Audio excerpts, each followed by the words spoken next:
Chapitre 3 de la méthode éclair de la série Si les huiles essentielles m'étaient racontées. Mes chers amis, bonjour ou bonsoir, où que vous soyez.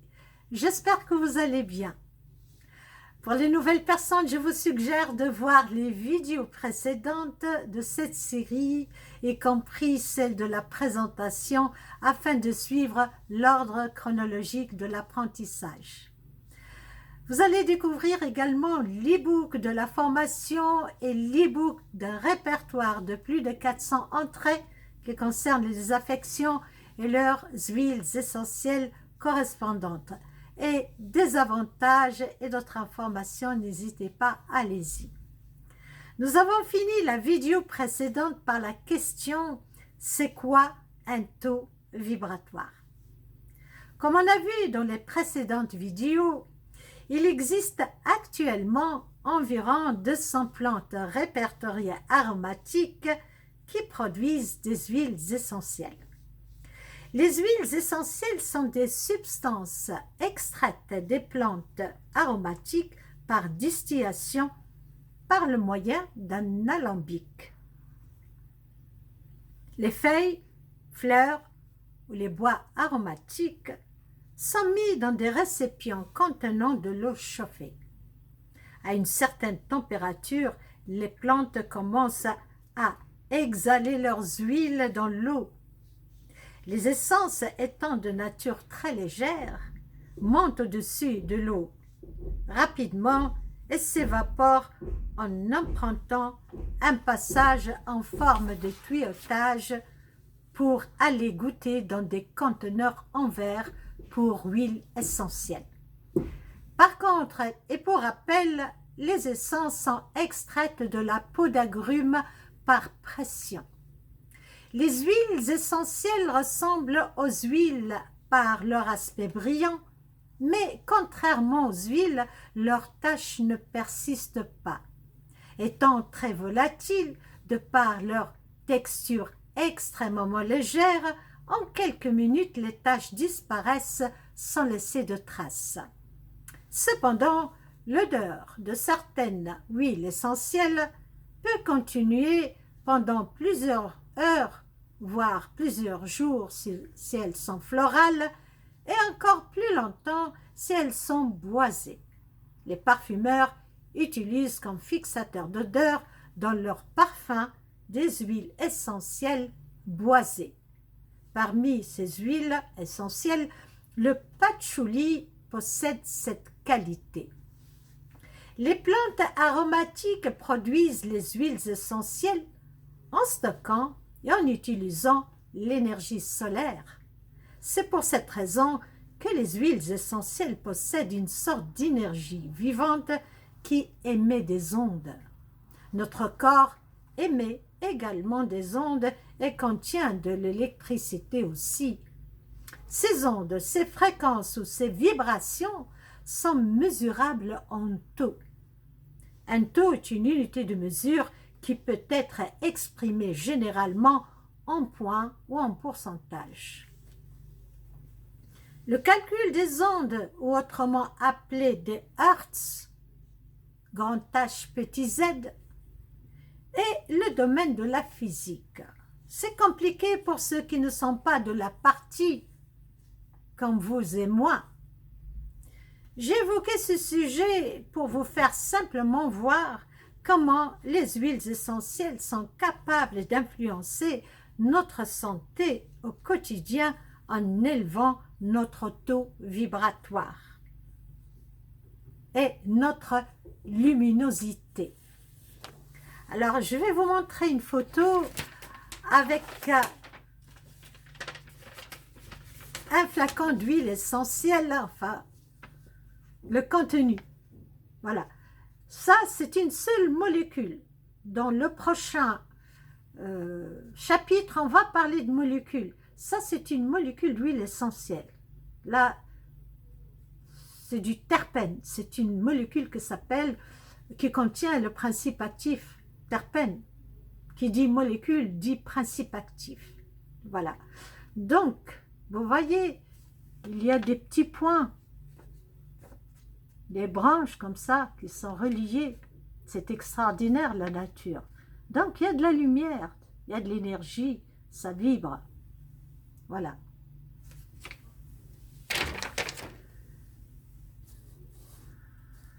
Nous allons comparer le taux vibratoire d'un corps humain avec le taux vibratoire de certaines huiles essentielles. Un corps sain est autour de 65 MHz, ça veut dire millions de Hertz. Grand M, grand H, Z. Un corps très malade, comme en cas de cancer, le taux vibratoire est autour de 42 MHz seulement. Voyons maintenant du côté des huiles essentielles, comme par exemple la rose de Damas. 320 MHz. L'encens, ou également au Liban, on l'appelle comme ça aussi, 147 MHz. Et la menthe poivrée, 78 MHz. Les vibrations viennent des particules électriques reçues du soleil. Ces particules vibrent, c'est-à-dire émettent des ondes. L'homme a réussi à emprisonner l'énergie solaire dans des panneaux solaires, n'est-ce pas? Nous voyons aussi que la nature l'a toujours fait. La terre, les rivières, l'océan, la faune, la flore, tous vibrent. Chacun à un certain degré. À l'œil nu, nous ne sommes pas capables de voir. Mais à l'intérieur d'une fiole d'huile essentielle, il y a de la lumière, comme vous avez vu. Avec des instruments spécialisés pour détecter ce type d'énergie, vous pourrez voir à travers une huile essentielle, des formes comme des points lumineux liés à des branches lumineuses qui les rattachent. Nous verrons ceci aussi dans le prochain chapitre. On a vu aussi que les huiles essentielles sont volatiles. Laissez une fiole d'huile essentielle ouverte, il ne se passera pas 5 ou 6 jours avant qu'elle ne soit complètement vidée. Certaines huiles qui possèdent une texture moins intense, il ne leur faut pas plus de 2 jours. L'huile essentielle de Néroli, qui est extraite de fleurs de bigaradier, dont le fruit est l'orange amère, en une nuit, mon flacon de 5 ml a été à moitié vidé, c'est-à-dire 2 millilitres et demi se sont envolés dans l'air. Parce qu'après l'emploi, je l'ai oublié ouvert, tout simplement. Vous savez d'où vient le nom de cette huile essentielle, Néroli? Alors, vers 1680, Anne-Marie Orsini, princesse de Nérolamis, une principauté italienne, a lancé la mode de l'essence des fleurs de bigaradier. Elle l'utilisait comme parfum pour parfumer ses gants et son bain. Et depuis lors, le nom Néroli est utilisé pour nommer cette huile essentielle, ou cette essence plutôt, qui est utilisée pour les troubles nerveux, tachycardie, insomnie, diarrhée chronique. Par ailleurs, cette huile pourrait stimuler l'appétit. Revenons maintenant au taux vibratoire pour voir comment la vibration des huiles essentielles est positive pour notre corps. On a vu que les huiles essentielles contiennent de l'énergie solaire, c'est-à-dire de l'électricité. Notre corps contient de l'électricité naturelle aussi, d'où son avidité envers l'électricité. Avidité veut dire, d'après le dictionnaire, désir ardent, immodéré de quelque chose. C'est la raison pour laquelle, lorsque nous voulons entrer en contact avec l'électricité, nous devons nous protéger avec des isolants, n'est-ce pas? Autrement, si notre corps entrerait en contact direct avec l'électricité telle que le réseau électrique urbain, qui contient une quantité phénoménale d'électricité qui peut éclairer une ville entière en même temps, sans protection, vous pouvez imaginer ce qui pourrait arriver. Le corps serait capable d'absorber une overdose qui lui serait certainement fatale. Le fait que notre corps contienne de l'électricité naturelle, il peut échanger avec d'autres terminaux qui en contiennent également, et en l'occurrence ici, les huiles essentielles. Aussi, il peut recevoir des ondes vibratoires de toute nature. En effet, les vibrations positives apportées par les huiles essentielles sont les bienvenues pour compenser nos déperditions et pour nous aider à garder un équilibre physique et émotionnel. Les plantes aromatiques, lorsqu'elles puisent l'électricité ou l'énergie solaire, elles la transforment en énergie biodisponible pour notre corps. Notre corps, lui aussi, lorsqu'il reçoit de l'énergie solaire, fait également la même chose. Il la transforme en énergie biodisponible également pour lui-même.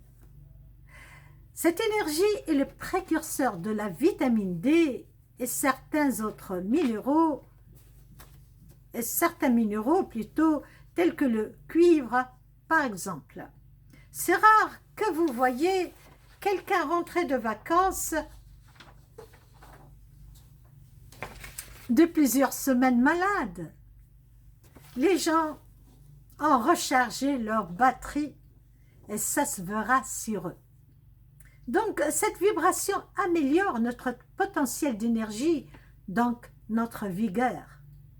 Les huiles essentielles sont toutes plus ou moins antioxydantes. Il y en a qui sont les reines des antioxydants et d'autres moins, mais toutes elles apportent leur participation. Elles participent toutes également à améliorer notre système immunitaire et également défendre notre corps en tuant directement les microbes aussi. De plus, ce sont des candidates anti-âge. Les huiles essentielles n'apportent pas que de l'énergie solaire. Elles apportent une grande richesse de principes actifs qui nous donnent un nombre incalculable de bienfaits. La question, c'est quoi un principe actif? C'est ce que nous allons voir dans la prochaine vidéo du chapitre 4 de la série « Si les huiles essentielles m'étaient racontées ». Ici, la fin de cette vidéo du chapitre 3. N'hésitez pas à liker, de vous abonner et de commenter, oui. Faites fonctionner la petite cloche pour voir toutes les vidéos à venir. Allez-y, ça me renseigne sur votre niveau d'appréciation et Google en tiendra compte aussi. Alors, lâchez-vous. Je vous laisse vibrer sur les ondes positives des huiles essentielles en vous souhaitant une belle journée ou une belle soirée et retrouvons-nous à la prochaine vidéo pour le chapitre 4.